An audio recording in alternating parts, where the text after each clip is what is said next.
بسم اللہ الرحمن الرحیم۔ لفظ اللہ اور لفظ خدا کے استعمال میں فرق۔ نمبر 1، لفظ اللہ عربی لفظ ہے اور خدا فارسی لفظ ہے۔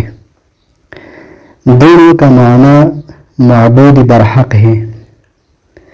پھر استعمال میں فرق صرف اتنا بیان کیا جاتا ہے کہ لفظ اللہ کا استعمال عربی، فارسی، اردو اور بنگلہ وغیرہ میں عام ہے، اور لفظ خدا کا استعمال فقط عجمی زبان کے ساتھ خاص ہے۔ عربی زبان میں اس کا استعمال نہیں ہوتا۔ خلاصہ فرق یہ ہے کہ لفظ اللہ کا استعمال عام ہے اور لفظ خدا کا استعمال خاص ہے۔ دوسرا فرق یہ بھی کہا جاتا ہے کہ لفظ اللہ کا استعمال متفقون علیہ ہے، یعنی اس میں علماء کرام کا اختلاف نہیں، اور لفظ خدا کا استعمال مختلف فیہ ہے، یعنی بعض علماء جواز کے قائل ہے اور بعض علماء عدم جواز کے قائل ہے۔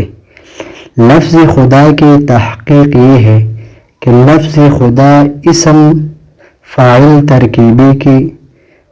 ترکیبی کا صیغہ ہے، جو صیغہ امر اور اسم سے مرکب ہو کر بنتا ہے کہ لفظ خدا اصل میں خود آتا، خود بمعنی اپنا، یہ اسم ہے۔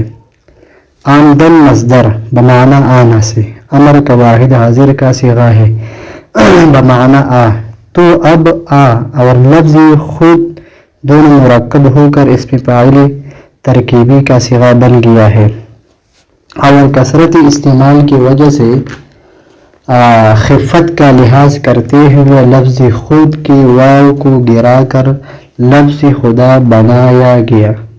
اب لفظ خدا کے معنی خود بخود آنے والے کے ہے، یعنی خود موجود ہے، کہ اس کا وجود بذات خود ہے اور کسی دوسرے سے مستفاد نہیں ہے۔ واللہ اعلم۔